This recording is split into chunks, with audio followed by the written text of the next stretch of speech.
एक संस्था जिसका जन्म सिर्फ नफरत की बुनियाद पर है, और मैं डंके की चोट पर कहता हूं, मैं छुपाने वाली बात नहीं करता हूं। बेसिक बुनियाद क्या है कि जो संस्था शुरू हुई थी राष्ट्रीय स्वयंसेवक संघ के नाम से, वो राष्ट्रीय कत्ता ही नहीं है। अभी बदत है भाई, अभी बदत है। चाहे भाई अगर सरदार पटेल गलत थे क्या, या गांधी जी गलत थे क्या, या नेहरू जी 1963 में संघ को बुलाए 26 जनवरी की परेड में वो गलत थे, तो 47 जयपुर की रैली में सरदार पटेल ने कहा कि राष्ट्रीय स्वयंसेवक संघ एक देशभक्त संगठन है और इनका हमें सहयोग लेना चाहिए। अब बताइए, इतने बड़का बड़का नेता गलत थे और छुटका छुटका नेता सही हैं, तो इसके बारे में आप निर्णय लीजिए। ये हुई ना बात। जिनके बारे में बाबा साहब अंबेडकर ने कहा था ये एक पागल विचार है, इसको हर हाल में रोकना पड़ेगा, अन्यथा देश पर इससे बड़ी आपदा नहीं हो सकती। जाइए डॉक्टर अंबेडकर का 1956 में बीबीसी को दिया इंटरव्यू, गांधी के बारे में क्या क्या बोला मैं बोला नहीं सकता। उनकी आवाज में सुन लीजिए। करेंगे तो हिंदू इस देश के अंदर 80% की आबादी है। आज भी वही डर हम दिखाने की कोशिश करते हैं, वही डर, मुसलमान छा जाएगा, मुसलमान छा जाएगा, मुसलमान छा जाएगा, मुसलमान छा जाएगा।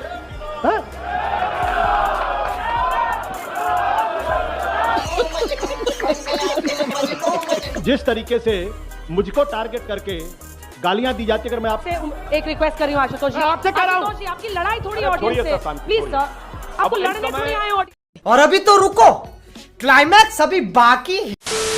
नमस्कार, जय जय श्री राम। तो दोस्तों आज का यह डिबेट वीडियो काफी ज्यादा मजेदार और काफी ज्यादा धमाकेदार होने वाला है, क्योंकि दोस्तों आज के इस डिबेट वीडियो में आप लोगों को देखने को मिलने वाले हैं बीजेपी पार्टी के प्रवक्ता सुधांशु त्रिवेदी, जो कि जवाब देने में काफी ज्यादा माहिर हैं, और ऑडियंस, और दूसरी तरफ आप लोगों को देखने को मिलने वाले हैं आशुतोष, पत्रकार आशुतोष। जी हाँ दोस्तों, आज का यह डिबेट वीडियो इसलिए मजेदार होने वाला है क्योंकि दोस्तों आज ऑडियंस उनसे काफी तीखे तीखे सवाल करती है, जिसके बाद वह सवालों का ना जवाब देते हुए बात को फेरने की कोशिश करते हैं, जिसके बाद वह उनकी काफी ज्यादा क्लास लगा देते हैं। तो डिबेट वीडियो को अंत तक जरूर देखेगा। वीडियो आप लोग को वीडियो पसंद आती है तो आप लोग वीडियो को लाइक एंड चैनल को सब्सक्राइब जरूर से कर दीजिएगा।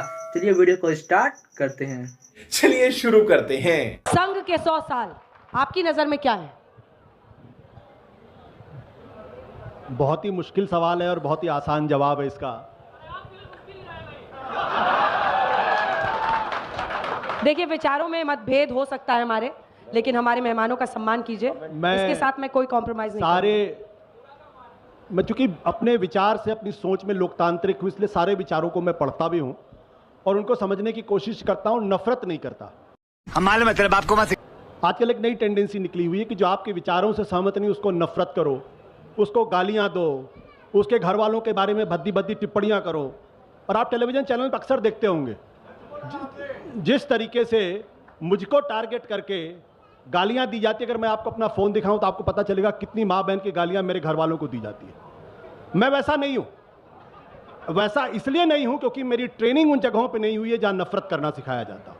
अब सुधांशु जी ने कहा सबके हित के भाव, पिछले 100 साल का संघ के संदर्भ में इससे बड़ा झूठ हो ही नहीं सकता। एक संस्था जिसका जन्म सिर्फ नफरत की बुनियाद पर है, और मैं डंके की चोट पर कहता हूं, मैं छुपाने वाली बात नहीं करता हूं। वो कहे हम सबके हित की भाव की बात करते हैं। अभी मोहन भागवत जी का स्टेटमेंट है 2 साल पहले, अगर आप उसको पढ़ लेंगे तो आपको समझ में आ जाएगा।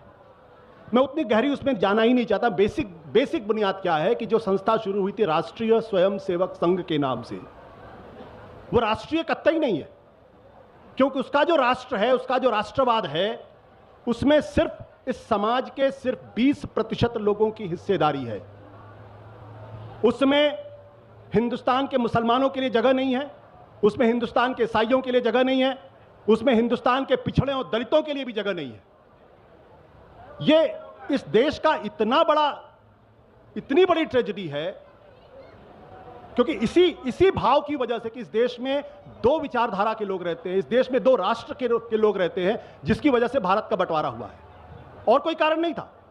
धर्म के आधार पे जब आप 2 राष्ट्र बताने की कोशिश करने लगते हैं, जब 2 नेशन थियरी की बात करते हैं, तब देश में सबको साथ लेके आप नहीं चलते। ये सबका साथ सबका विकास की बातें अगर है तो फिर क्यों चुनाव के दौरान आप कहते हैं कि शरिया कानून लागू हो जाएगा? अरे अब 70 साल हो गए इस मुल्क के अंदर। अगर आप प्रैक्टिकली बात करेंगे तो हिंदू इस देश के अंदर 80% की आबादी है।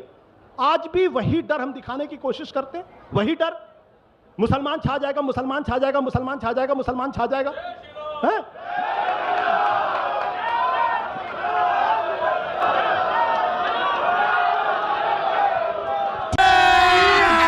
अभी मजा आएगा ना। आपकी भावना समझ ली गई, पूरा सम्मान है। पूरा ठीक, ठीक है, आप कंक्लूड करिए आशुतोष जी। हाँ, हमको व्हाइट हाउस में दिवाली मनती है तो हमारा जो हिंदू जाग उठता है। हमको इस देश के अंदर जब गरीब दिवाली मनाता है तो हमारा बहस को सुनिए। इस देश के अंदर अगर 2014 में भारतीय जनता पार्टी की सरकार बहुमत से बनी है तो उस लोकतंत्र के रास्ते से बनी है, जिस लोकतंत्र की नींव इस देश के अंदर पंडित जवाहरलाल नेहरू, डॉक्टर राजेंद्र प्रसाद, सरदार पटेल और महात्मा गांधी की प्रेरणा से बनी है। अगर इस देश के अंदर भी पाकिस्तान जैसे हालात पैदा करना चाहते हैं तो इस देश के अंदर लोकतंत्र नहीं होता और बीजेपी की सरकार कभी नहीं बनती इसमें। इसलिए इस बात को कभी भूलिए मत कि हमारे पुरखों ने जो कुर्बानियां दी हैं, आजादी की लड़ाई में जो सेक्रीफाइस किया है, उसमें एक संघ के आदमी का नाम नहीं, नॉट वन, गारंटी कहता हूं, सिर्फ केशव बलीराम हेडगेवार का जिक्र है जिन्होंने 1930 के अंदर जेल गए थे। न गोलवलकर कभी जेल गए, न कभी श्यामा प्रसाद मुखर्जी कभी जेल गए, और संघ का एक भी आदमी कभी जेल नहीं गया। आज ये राष्ट्रवाद की बात करते हैं, आज ये राष्ट्रवाद की बात करते हैं। अगर इतनी भगत सिंह चंद्रशेखर आजाद पे हमें गर्व है, मुझे गोलवलकर और हेडगेवार पे गर्व नहीं है और कभी गर्व नहीं होगा। चलिए ठीक है, आप जवाब दे दीजिए, फिर मैं विजय जी के पास जाऊंगी। मैं जवाब बहुत सारे प्रश्न उठे हैं सबका, बहुत सारे प्रश्न। हाँ, लेकिन एक बुनियादी सवाल है, वो गुम ना हो जाए। कई लोग ऐसा मानते हैं कि जब राष्ट्रवाद की पूरी ऊर्जा एक धर्म से सिर्फ आए या बहुसंख्यकवाद से आए तो वो खतरनाक हो सकता है। मैं दोनों बातों का जवाब देता हूं। पहले मैं चाहूंगा कि अभय जी भी ध्यान दें और आशुतोष जी भी। मैं एक कोट बता रहा हूं। I went to a RSS camp in Wardha when founder Dr. Hedgewar was alive. Shri Jamnalal Bajaj has taken me to the camp and I have been very well impressed by the discipline, complete absence of untouchability and the rigorous simplicity. ये किसने कहा है? Mahatma Gandhi, complete works of Mahatma Gandhi, volume 89, page 193. अब सुनिए, एक नहीं मैं दर्जन एग्जाम्पल देता हूं। 17 दिसंबर 1947 जयपुर की रैली में सरदार पटेल ने कहा कि राष्ट्रीय स्वयंसेवक संघ एक देशभक्त संगठन है और इनका हमें सहयोग लेना चाहिए। 3 जनवरी 1948 लखनऊ में कहा उन्होंने, ये महात्मा गांधी की हत्या से 22-23 दिन पहले की बात है, कि राष्ट्रीय स्वयंसेवक संघ वाले राष्ट्रवाद के लिए काम कर रहे हैं। 11 नवंबर 1948 को उन्होंने गुरु गोलवलकर को लेटर लिखा। 10 अक्टूबर 1949 कांग्रेस कार्य समिति में प्रस्ताव पारित हुआ कि आरएसएस के लोग कांग्रेस ज्वाइन कर सकते हो, कांग्रेस आरएसएस। फिर 17 नवंबर 1949 नेहरू जी ने विदेश से लौटकर वो प्रस्ताव रिवर्ट करवाया। काहे भाई, अगर सरदार पटेल गलत थे क्या, या गांधी जी गलत थे क्या, या नेहरू जी 1963 में संघ को बुलाए, 26 जनवरी की परेड में वो गलत थे, 1965 की वॉर के समय गुरु गोलवलकर जी को बुलाए कौन, लाल बहादुर शास्त्री जी, वो गलत थे। और नरसिम्हा राव के लिए तो ये कहते थे कि उनकी धोती के नीचे हाफ पैंट है। आप बताइए, प्रणब मुखर्जी जी, यदि प्रणब मुखर्जी संघ के कार्यालय में गए तो वो गलत थे क्या? अब बताइए, इतने बड़का बड़का नेता गलत थे और छुटका छुटका नेता सही हैं, तो इसके बारे में आप निर्णय लीजिए। क्या बढ़िया था गुरु। अब एक धर्म की बात, एक लाइन कह दूं, जहां तक धर्म की बात है, ये कहते हैं कि आरएसएस की वजह से यहां लड़ाई हो रही, तो मैं पूछना चाहता हूं कि ये बताइए, बर्मा में जो लड़ाई हो रही है, रोहिंग्या बुद्धिस्टों के बीच में, वो आरएसएस करा रहा है। बोस्निया हर्जगोविना में आरएसएस करा रहा है। सोमालिया में आरएसएस करा रहा है। लंदन, मैड्रिड, ब्रिस्बेन में आरएसएस करा रहा है। ये बताइए, और न्यूयॉर्क में जाके जो हो रहा है, सिडनी, ब्रिस्बेन, वो आरएसएस करा रहा है। और फिलिस्तीन में आरएसएस करा रहा है। अरे मेरे भाई, एक वैश्विक बीमारी है और तुम कह रहे हो कि नहीं ये कोई बीमारी नहीं है, तो टैबलेट से ठीक हो जाएगी। भाई हकीकत समझो। एक लाइन संघ पे बोल दूं और बाकी सब बातें अलग है। ये सिर्फ जो बीजेपी और पॉलिटिक्स से जोड़ा जाता है, तो मैं सिर्फ ये बताना चाहता हूं, आज संघ के 3376 पूर्णकालिक प्रचारक हैं और उसमें जानते हैं भाजपा में कितने हैं? 26 out of 3376 are 26 in BJP. और आज मैं पूछूं, विद्यार्थियों का सबसे बड़ा संगठन कौन? अखिल भारतीय विद्यार्थी परिषद संघ का। आज आपसे पूछूं कि यदि ये पूछा जाए कि सबसे बड़ा, जिसके सबसे ज्यादा स्कूल्स हैं, एक ऑर्गेनाइजेशन के 30,000 स्कूल है, Vidya Bharati, that is an RSS. अगर सबसे बड़ा संगठन किसानों के बीच में भारतीय किसान संघ, तो आरएसएस का। दलित बस्तियों में काम करने वाला सेवा भारती, आरएसएस का। ट्राइबल्स में काम करने वाला वनवासी कल्याण आश्रम, आरएसएस का। और धार्मिक क्षेत्र में काम करने वाला सबसे बड़ा संगठन विश्व हिंदू परिषद, आरएसएस का। इसलिए मैं भारत बीजेपी का नाम नहीं लिया आपने बीजेपी का नाम नहीं लिया। अब बीजेपी, अरे सुनिए, बीजेपी से मैं संघ के रिश्तों, बस एक पंक्ति कह देता हूं, साहित्य का समय ना। तू ये कहता है कि रिश्तों की दुहाई देंगे, अरे गौर से देख, हर चेहरे में दिखाई देंगे। तू ये कहता है कि रिश्तों की दुहाई देंगे, गौर से देख हर चेहरे में दिखाई देंगे, और हम तो महसूस किए जाते हैं खुशबू की तरह, कोई शोर नहीं है जो सुनाई देंगे। अरे बाप रे, ये तो धोती खोल रहा है। जिनके बारे में बाबा साहब अंबेडकर ने कहा था ये एक पागल विचार है, इसको हर हाल में रोकना पड़ेगा, अन्यथा देश पर इससे बड़ी आपदा नहीं हो सकती। जिसके बारे में सरदार पटेल ने कहा था कि यह पागल विचार है, आप उसके बारे में विचार कहा सरदार पटेल ने? दिखाइए, कोट करिए। सरदार पटेल ने चेन्नई 1948 में कहा है, चेन्नई 1948 में कहा, मैं आपको चेन्नई 1948 में कहा है, सुनिए, 1948 में कहा। सुनिए, जाइए डॉक्टर अंबेडकर का 1956 में बीबीसी को दिया इंटरव्यू, गांधी के बारे में क्या क्या बोला मैं सुधांशु जी सुन लीजिए, चेक कर लीजिए उनकी आवाज में। सुधांशु जी सुन लीजिए, एक मिनट, अब चूंकि मुद्दा खड़ा हो गया।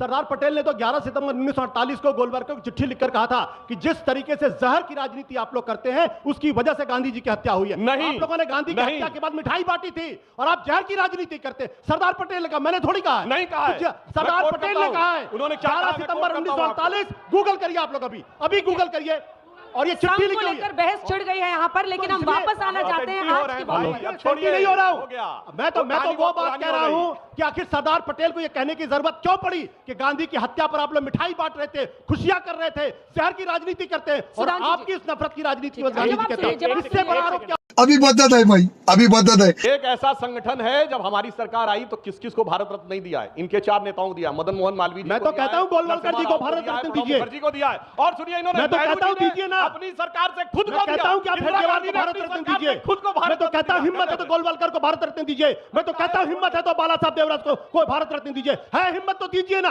क्यों नहीं देते आप? क्यों नहीं देते हैं? देना चाहिए, क्यों नहीं देती है? क्यों नहीं देती? पूछिए इनसे सवाल। अच्छा, इसलिए नहीं क्योंकि फिर तमाम वो गड़े मुर्दे उखाड़े जाएंगे, फिर वो तमाम काला अध्याय लोगों के सामने आएगा कि किस किस तरीके से इन लोगों ने देश के साथ किया है। सुधांशु जी जवाब दीजिए, और मैं आपसे एक रिक्वेस्ट कर रही हूँ आशुतोष जी, आपसे कह रहा हूँ, आशुतोष जी आपकी लड़ाई थोड़ी ऑडियंस से, प्लीज सर, आपको लड़ने थोड़ी आए ऑडियंस से। अब क्योंकि यूनियन ऑफ इंडिया कहा जाता है ना, तो उसका हिंदी अनुवाद क्या है? भारतीय संघ। और इस समय कश्मीर क्या हो गया? यूनियन टेरिटरी, यानी संघ शासित प्रदेश। अडानी जी की दुकान है भाई। अडानी जी का बताता हूं, बहुत अच्छा इन्होंने अडानी जी बात की। ये बताइए, चलिए शुरू करते हैं। ये यूएस कोर्ट में जो आरोप लगा है वो किन राज्य सरकारों को पैसा देने का आरोप लगा है? बोलिए। आंध्रा, छत्तीसगढ़, तमिलनाडु, तेलंगाना। बोलो ना, आपकी सरकार ने दिया है कि नहीं? बोलो, दिया है कि नहीं दिया है? और दिया है तो इस्तीफा दो। ये भैया चितवी मेरी पटवी मेरी नहीं चलेगी। अब मैं बताना चाहता हूं, और अब मैं एक सीरियस बात कहना चाहता हूं, एक सीरियस बात आप सोचिए। आज सोलर पैनल्स में, सोलर एनर्जी कंपनी के लिए सोलर पैनल्स में एक छत्र साम्राज्य किसका है? चाइनीज कंपनी का है कि नहीं? बोलिए। और जब अब भारत सोलर एनर्जी में आगे बढ़ता हुआ जा रहा है, हमने प्रधानमंत्री सूर्य घर योजना शुरू की है 1 करोड़ घरों पे, तो सोलर पैनल में हमें डिपेंडेंसी चाहिए। अब मैं पूछना चाहता हूं, यदि भारत की सोलर कंपनीज डाउन होंगी तो फायदा किसको मिलेगा? बोलिए। लगातार इंपोर्ट होता रहेगा कि नहीं? और इसीलिए मैं कहना चाहता हूं, भैया 80 चुटकी 90 ताल, जिधर शुरू होता संसद सत्र उधर से ताल बजती है 7 समुंदर पार से। पिछले 3-4 सालों में आप देख लीजिए, जब जब संसद का सत्र शुरू होने वाला है, कभी हिंडनबर्ग की रिपोर्ट, कभी बीबीसी की रिपोर्ट, कभी ग्रेटा थनबर्ग की रिपोर्ट, तो कभी कुछ आ जाता और अभी फिर उसके बाद आ गया। और वैसे एक बात बताऊं, जिन अटॉर्नी ने ये रिपोर्ट फाइल की, अभी से कोर्ट ने एक्सेप्ट किया, उनका नाम ब्रॉयस ऑर्डन्स करके है। वो जॉर्ज सोरेस के बेटे के बहुत घनिष्ठ मित्र के मित्र हैं। और ये मैं नहीं कह रहा हूं, ये तो अमेरिका, और सुनिए, ये तो आपके चैनल में भी दिखाया गया है फैक्ट। तो बहुत सारे फैक्ट है, तो लोगों को समझ में आएगा। मैं मान लेता हूं 2 षड्यंत्र है, जॉर्ज सोरेस षड्यंत्र कर रहा है। जॉर्ज सोरेस के खिलाफ अभी तक भारत सरकार की तरफ से क्या कार्रवाई की गई है? क्या इंटरपोल से कहा गया कि रेड कॉर्नर नोटिस जारी करिए? यह आदमी भारत के खिलाफ षड्यंत्र करा, भारत के तोड़ने के षड्यंत्र शामिल है? क्या अभी तक रेड कॉर्नर नोटिस के लिए किया गया? क्या किसी अंतर्राष्ट्रीय इंटरनेशनल कोर्ट ऑफ जस्टिस में जाने की कोशिश की गई? क्यों नहीं की गई?